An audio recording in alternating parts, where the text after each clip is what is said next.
Peyton Manning, who had 49, an NFL record last year.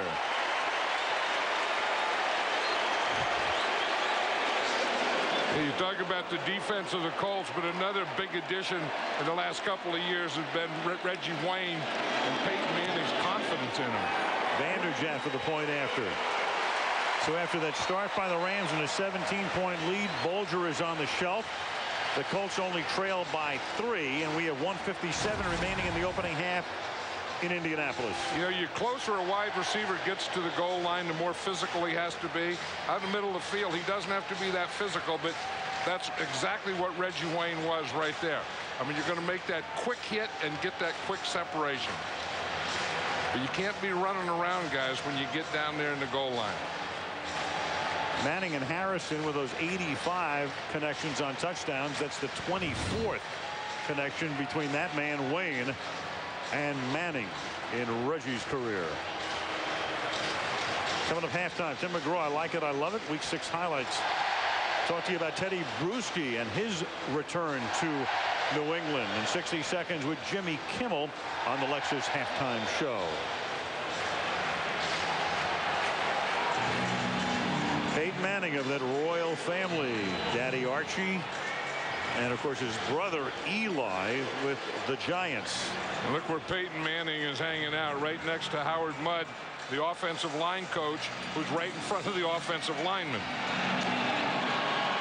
Dave Rayner, the rookie kickoff specialist, will send it down to Chris Johnson, who ran the opening kickoff back for a touchdown last week. And Chris Johnson gets bounced around and takes it to the 27-yard line.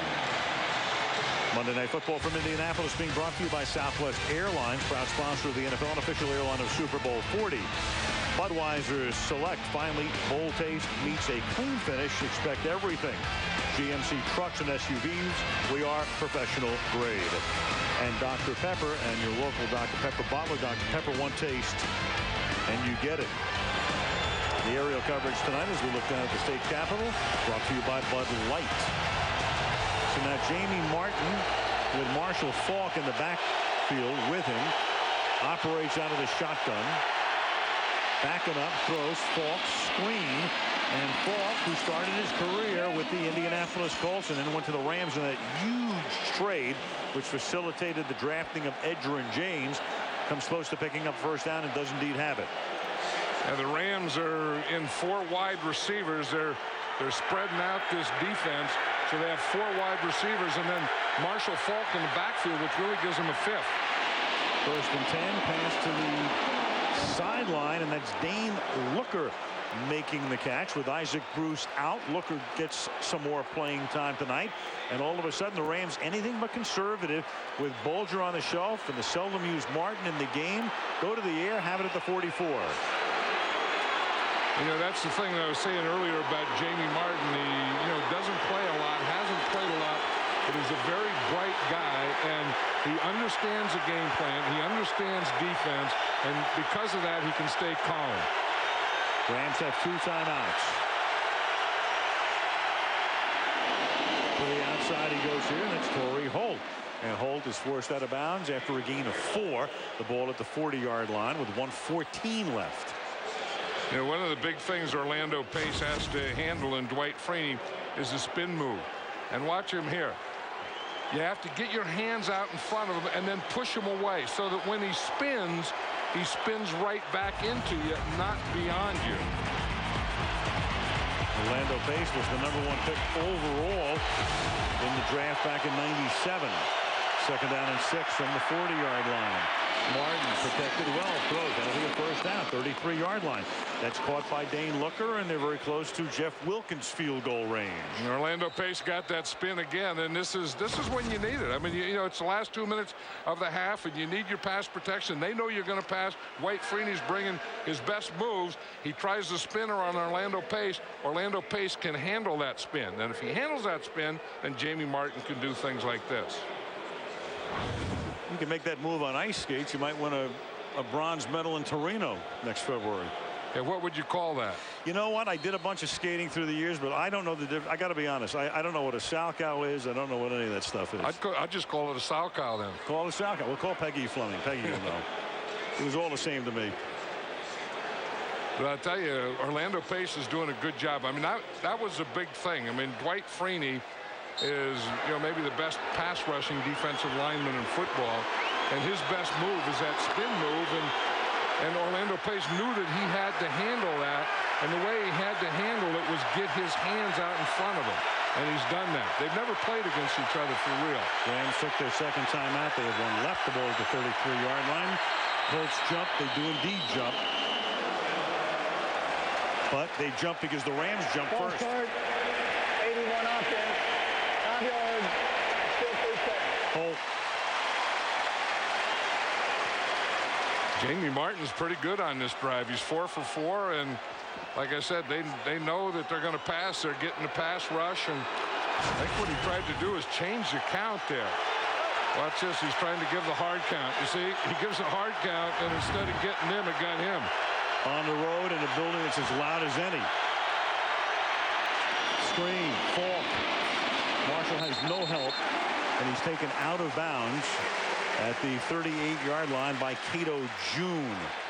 Second. We're watching Dwight Freeney and Orlando Pace here, Al, and you just have to say that Dwight Freeney's going to have to stop that spin because Orlando Pace has it down.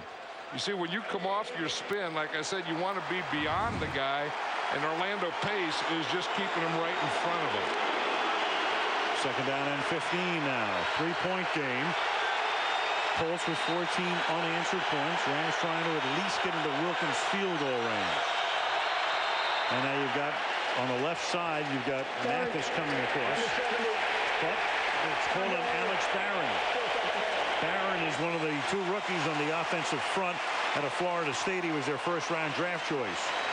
And he's a pretty good player. I mean, that's what the Rams have kind of been without a right tackle for a long time. And they want to pass, they want to hold the ball, they want to throw it deep, and they needed a guy at right tackle. And this guy's going to be the answer. He's a good player. Those 2 penalties have taken them out of Wilkins' field goal range. They try to get back in on second down and 20. 4-man defensive front, 4-man rush for Indianapolis. And Martin's going to go underneath after faking long, and Holt will make the catch, and Torrey's out of bounds at about the 36-yard line. Nick Harper with the coverage and 51 ticks remaining. Yeah, I'm very impressed with this Ram offensive line because this Colt defensive line has the speed and they can get after you. And they have the stunts in the middle. They have Freeney coming from the edge. They have Mathis coming from an edge. But this offensive line is really giving Jamie Martin time. In fact, that time he double pumped it. Third down and 12, still a little out of field goal range here. Martin's going to try to get him into that range. Holt makes the catch. The ball is at the 31-yard line. Now you're looking at about a 49-yard attempt. And the Rams would be well advised here if they're going to go for the field goal to let the clock run down, leave no time on the other side. And for Indianapolis, what they should do is take a timeout, and they do at this point. Because they want to get the ball back with as much time remaining if indeed Wilkins does attempt this field goal. And I think the Rams have to attempt the field goal here. And as you say, that was a good call by the Colts to take a timeout because the Rams wanted to just run all the time off before they attempted the field goal. And the Colts will have 2 timeouts remaining. Steven Jackson off to a hot start tonight. He got into the end zone early. Mark Bolger then, after the interception with a sprained shoulder, returned as doubtful. The x-rays were negative. Edgerrin James has picked up 91 yards rushing and has gone in for a touchdown. And then Peyton Manning was able to lead them down the field. Long march culminated with the Reggie Wayne touchdown grab. So now you've got Wilkins attempting about a 49, maybe 49-yard field goal. They're spotted at the 39, which means if it's no good, the Colts will have the ball at their own 39 with 2 timeouts and about 30 seconds remaining. And Wilkins right down the middle. Perfect. Hey, the place went quiet here, didn't it? Jamie Martin did his job. I mean, they had a penalty, and then he had to come back and get it again. And that's what you need in your backup quarterback. I mean, he has to come in, and you have to continue to run your offense. And that's a big field goal in the sense that of course, it gives you 3 more points. It makes it a 6-point lead. But again, if you don't make it, the Colts have the ball near midfield. You've got Manning. You've got timeouts. They could be in field goal range. They could tie the game. Now, not only do you make the field goal, you kick off. And if your coverage unit does any sort of job, you make it very difficult for Indy. And the other thing that they did is they gave Jamie Martin a lot of confidence there, because he was 7 for 7 on that drive. So he's going to go in feeling pretty good about himself. The offensive line, I think, did a good job for him, giving him protection. So they have to figure, Orlando Pace has to figure, I got Dwight Freeney figured out. So I think that it's 3 points, but maybe it's a little more than 3 points. Agreed. Now, the one thing about the Rams, they have had terrible special teams over the last couple of years. They ranked last in almost every category last year. Appear to be a little bit better this year, especially on kickoff returns, thanks to that return of a kickoff for a touchdown last week. But their coverage unit, very suspect. They need to cover well here. Rhodes from the 8-yard line. Rhodes up past the 30. And Rhodes will bring it back to the 37-yard line. 24 seconds. Manning is mic'd up. Mike, you got a flare. You got a flare. Good hot. Whack, 38. Whack, 38. Hot, hot, hot.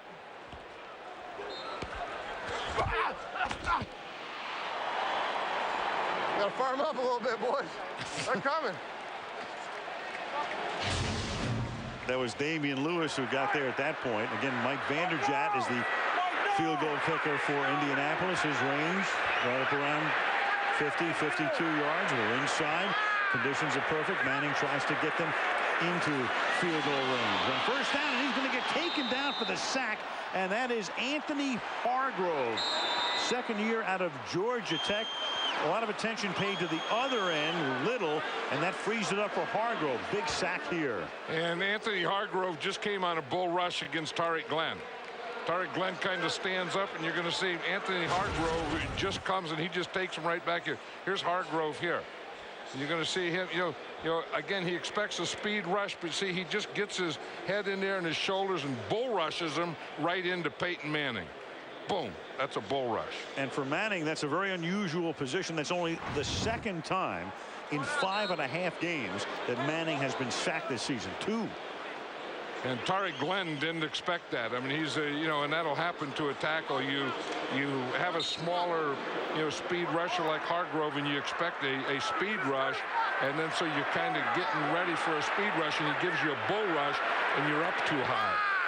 Manning figures to go downfield here on 2nd and 14 because they have one timeout. Instead, they set up a screen, and Rhodes drops it.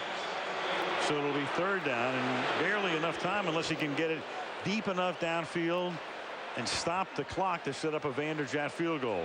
We're talking about all night how well the defensive line has been playing those screen passes, and that time it was number 97, Tyoka Jackson, was right there with Dominic Rhodes. I don't think there's been a blitz this first half. I don't think either team has blitzed once. That's a great point. I can't remember calling one. 3rd down and 14. And they'll keep it on the ground, and that's the way the half's going to end. And the Rams, who could have come in and worried about Mike March, and now the Rams are going to try to take a timeout? Well, too late. Well, Dungy's team gets back into the game, but the Rams still have the lead. It's 20-14 St. Louis at the half. Tim McGraw coming up at the half. Teddy Bruschi, an update on his return. 60 seconds with Jimmy Kimmel. And now you still have the officials out in the middle of the field. St. Louis, there are 2 seconds on the clock. That's our 3rd and final one. So the Rams take a timeout, and why not, even though the chances of them getting the ball are almost infinitesimal. It does at least make the Colts have to snap the ball here. And that should be all that the Colts do. They don't have to do anything else. They don't have to get in punt formation. All they have to do is snap the ball, like you say, and they're going to keep their offense in there, keep Peyton Manning in there, and he'll just take a knee. So nice job by Joe Vitt and by Steve Fairchild and Larry Marmee. Again, the Rams with Mike Martz on indefinite leave because of the bacterial infection of the heart valve, and the guys come in here, build up a big lead, lose their quarterback, will go into the locker room up by 6, pending the kneel down here. Please. Boston telling the clock operator to put 2 seconds on the clock. And the Rams, you know, you come in this situation. I started to say, John, you think about, you know, you come in, I don't know if you feel sorry for yourself, but the potential exists to get blown out early. Yeah, and that's a possibility. And then, or maybe the opposite is that is the Colts are a little overconfident, and maybe we saw some of that. I think you're right. Overconfident no longer. They're down by 6. Coming up next will be the Lexus halftime show. When we come back after this message from the NFL and a word from our ABC stations.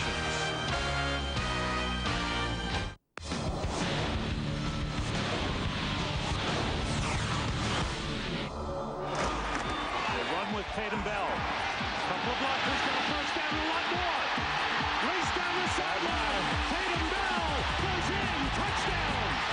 Hand off, Bryson, first down, and Watch out! He's got Neion on his heels. Can the old guy track him down? Nope! Touchdown, Detroit! That is incredible. John Daly off a tight line. He didn't go even for the low spinner there, and that's just amazing. 110 yards. Is this his wheelhouse? how about yes? Yes, it is. Eagles 2, Garcia tied for the lead. It's unbelievable. The PGA Tour presents the 2005 Chrysler Classic of Greensboro. It was smooth sailing all day for KJ Choi at Forest Oaks Country Club. The Korean native separated himself from the field on Sunday with birdies on the first 4 holes. Choi led the event in driving accuracy and putting average for the week, shooting all 4 of his rounds in the 60s. The highlight of the final round came at the par 3 12th.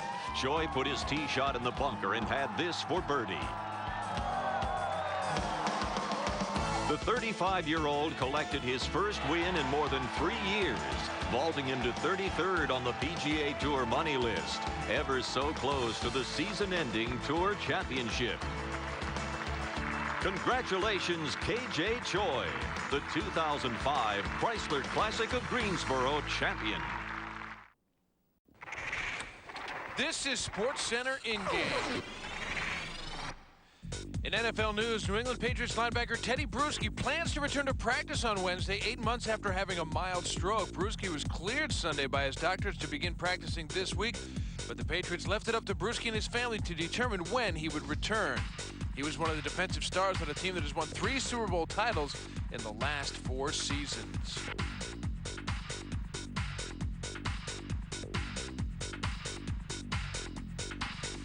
Herman Edwards said today that Jets center Kevin Moreeeee is out for the season after suffering a torn triceps in Sunday's loss to Buffalo. Moreeeee was hurt in the 3rd quarter of a 27-17 loss Sunday when Sam Adams fell on his elbow. Moreeeee returned to the game for 1 series but couldn't push off. 6-time Pro Bowl selection, had started 177 straight games, 3rd among active players behind only Packers quarterback Brett Favre and Chiefs guard Will Shields.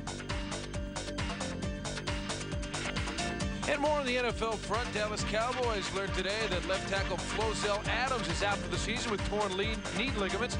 Major blow to an offensive line that has been a big reason for the success of quarterback Drew Bledsoe. Replacing Adams will be difficult. Torn Tucker may take. Welcome back to the NFL Halftime Report. Monday Night Football on ESPN. The Rams with an impressive first half performance in Indianapolis against the Colts. They lead it 20-14. Next week's edition of Monday Night Football, presented by Telcel, puts the New York Jets in Atlanta to take on Michael Vick and the Falcons. Just heard that the Jets will be without Pro Bowl center Kevin Moreeeee, and that definitely hurt their offensive line in that matchup. We'll see if they can bounce back for a victory there in Atlanta. Meanwhile, in Indianapolis, the Colts trail the Rams at halftime of Monday Night Football.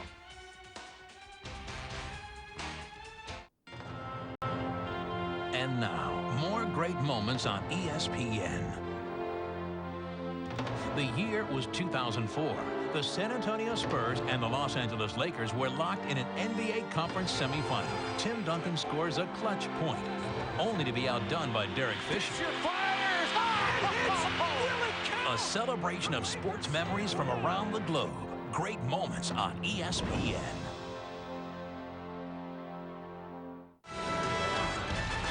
We hope you're enjoying ESPN's Monday Night Football, where the Rams have the 6-point advantage over the Colts. Just about ready to start the third quarter. And we'll get you out to RCA Dome in just a moment when they're ready. But first, there is a big baseball game being played, the National League Championship Series. Game 5. The Astros have the 3-1 lead in the series, can clinch with a win tonight. They are in the middle of the 7th inning right now, and the Cardinals have the 2-1 lead. A 2-run single by Mark Grudzielanek is the difference in this one. That in the 3rd inning. That is trumping Craig Biggio's RBI single from the 2nd for Houston. So the Cardinals looking to extend this series to a 6th game. But the Astros still have plenty of time. And a beautiful night for football in Indianapolis, home of the Colts. And Colts offense has been prolific over the past few years. This year, struggling to get things going, but it hasn't affected their record. They're 5-0, but trail St. Louis to start the 3rd. In Indianapolis, Al Michaels, John Madden, and Sam Ryan with you as we start the second half. It's a 6-point game. The Rams, 2-touchdown underdogs, got off to a 17-0 lead, now lead by 6, but they're minus Mark Bulger with that shoulder sprain. X-rays were negative, but doesn't figure to play in the second half, and it's going to be Jamie Martin, Dominique Rhodes to run it back. So Bulger now the communicator with Martin the quarterback. Kickoff from Wilkins. Rhodes, 3-yard line. Up to the 27-yard line. That's where they'll take over. Here's Sam.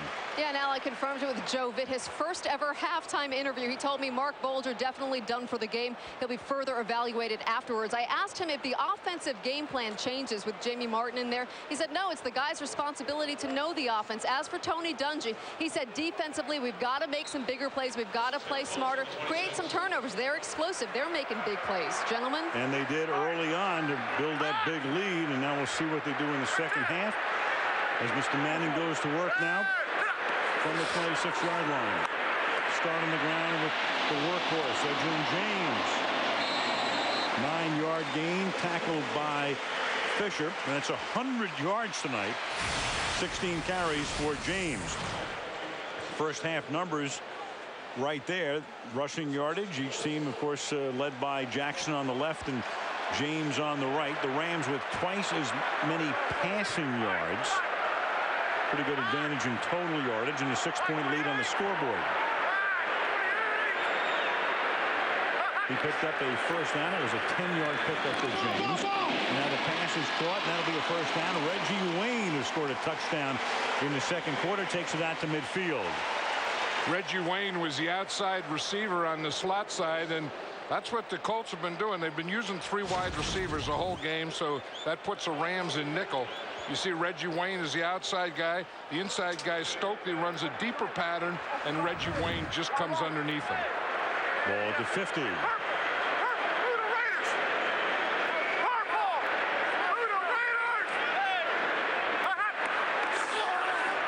James. Loose. 21-yard gain to the 29-yard line, where he's tackled by Mike Furry.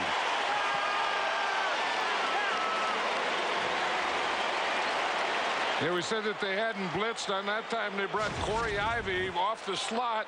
You're going to see him here. He is going to come on a blitz, but they just gash it because they start to the left. You see, they start to the left, then they come back to the right where Corey Ivy would have been, and they gain another 10 yards. At the 29-yard line, first down. They've run 3 plays for 45 yards in a minute and a half. Manning swings it to the outside. Low throw, but that is caught. It was caught by Dominique Rhodes, and Rhodes is all the way down to the 22 before he's taken out.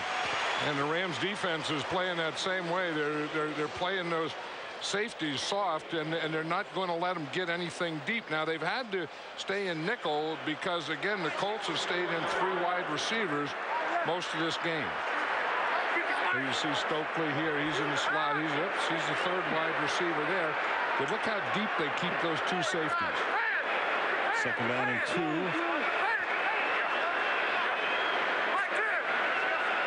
So they want to jam them up on the line and then have safeties over the top. Ooh, and Rhodes runs right into Brandon Green, number 93, 3rd-year backup defensive end out of Rice. You would think when someone comes free like that, the defensive end, that there was probably a trap on and the guard or someone was supposed to get him, but that wasn't it. It looked like Tariq Glenn was just trying to draw block him and draw him to an outside pass rush, and Green didn't go for it. Now you've got a 3rd down and 6 at the 25-yard line. James back in the backfield. He goes out into the pattern. Manning's going to step up. Peyton's going to run for it, and he slides to a stop with a 1st down at the 15-yard line. Middle opened up, and Peyton took advantage of it. You know, one of the things that the Colts always do with Peyton Manning is they'll let those ends come up the field, but they're always going to secure the middle. Secure the middle of the pocket for him. So he knows that he can step up and throw, and then every once in a while, as he steps up to throw, he's going to find a big hole like he just did there. First time Manning has run for a 1st down this season. It's a 9-yard gain. From the gun at the 16-yard line. Good protection. Pass caught. That's Reggie Wayne. He'll take it to the 10-yard line. It will be 2nd down and 4. You just feel lately in the last couple of games, you know, the ones I watched on tape and this one here, that Peyton Manning is looking to Reggie Wayne more than he is Marvin Harrison. And tonight he's certainly been doing that. That's 7 catches for Wayne. Harrison has caught 2. I think I'd throw one to Harrison right now. Yeah, and the crowd would love it. Remember, the next one breaks the record held by Young and Rice. And Manning will throw, and that is Marvin Harrison, but he's got to scoop it off the turf. So the throw into the ground, and Marvin Harrison will still have to wait for that 86th connection. Well, they had a single coverage on him, and then they brought this safety over here.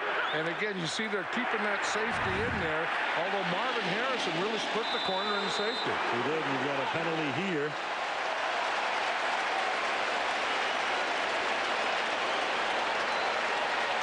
That's what I was saying. I think Marvin Harrison is open a lot more than Peyton Manning looks at him.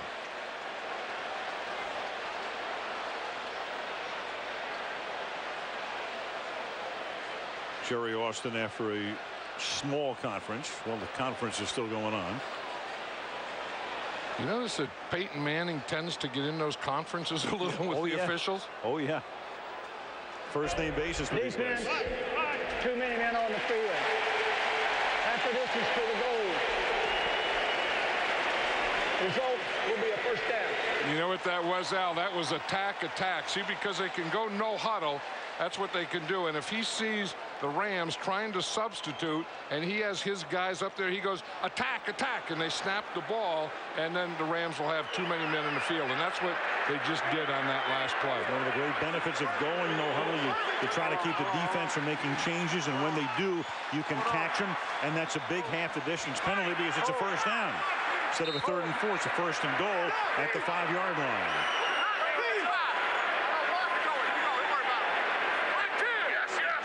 Harrison split to the right. Too high. Too high for Kareem Abdul-Jabbar. Reggie Wayne, the intended receiver.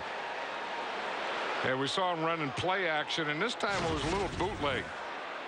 You know, once the back goes one way, you see the back goes to the left, and then he comes back to the right. But Peyton Manning, when he runs a bootleg, he still kind of stays in that same pocket. 2nd and goal. You got Slocum in the slot to the right. Harrison wide to the right.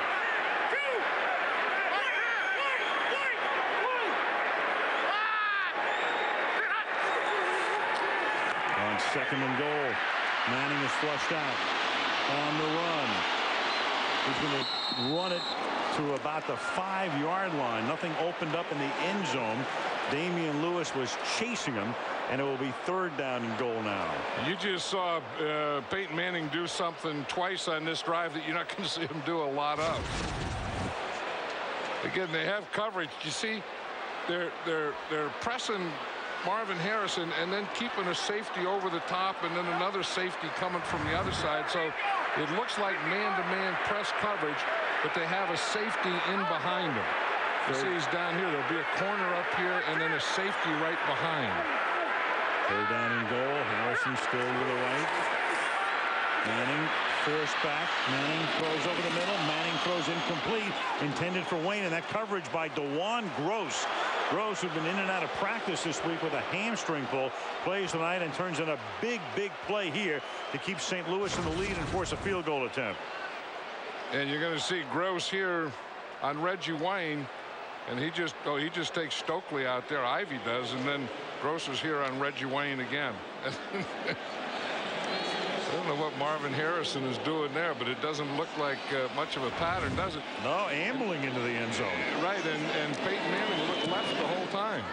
This is a 22-yard attempt for Mike Vanderjagt, so he bangs it through. But the long drive bogs down. And from 1st and goal, they go to a 3-pointer in a 2017 St. Louis advantage.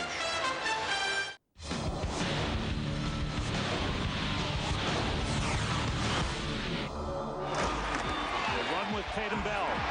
Couple of blockers, got a first down and a lot more. Race down the sideline. Tatum Bell goes in. Touchdown. Handoff, Bryson, 1st down, and Suggs. Watch out. He's got Neion on his heels. Can the old guy track him down? Nope. Touchdown, Detroit. That's incredible. John Daly off a tight lie. He didn't go even for the low spinner there, and that's just amazing. 110 yards. Is this his wheelhouse? How about yes? Yes, it is. Eagle 2, Garcia tied for the lead. It's unbelievable. Well, there's been a big turnaround in Game 5 of the NLCS. They have just finished the bottom of the 7th inning, and the big blow came off the bat of Lance Berkman. His 3-run homer has given the Astros the 4-2 lead. They are now just 6 outs away from their first ever berth in the World Series. For now, we'll send you back to Monday Night Football.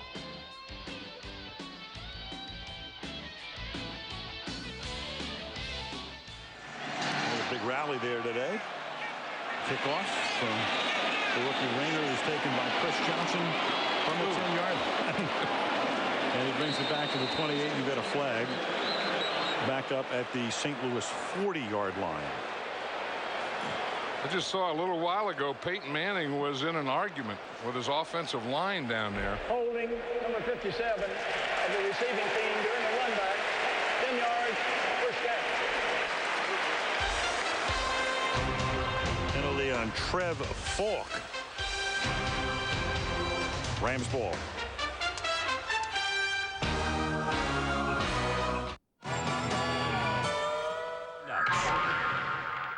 Etiquette for the walkaway. Good hand, guys. I would say shake the player's hand and wish him good luck. And someday, I'm going to do that. I don't know what proper etiquette is necessarily. I conduct myself in the best manner that I can. I just try to get up and walk away. If you play with class, you ought to lead with class. I like the Phil helmet exit. If there weren't luck involved, I guess I'd win every one. What am I supposed to do? Nice hand? Nice. Good luck, everybody. I'll see you later.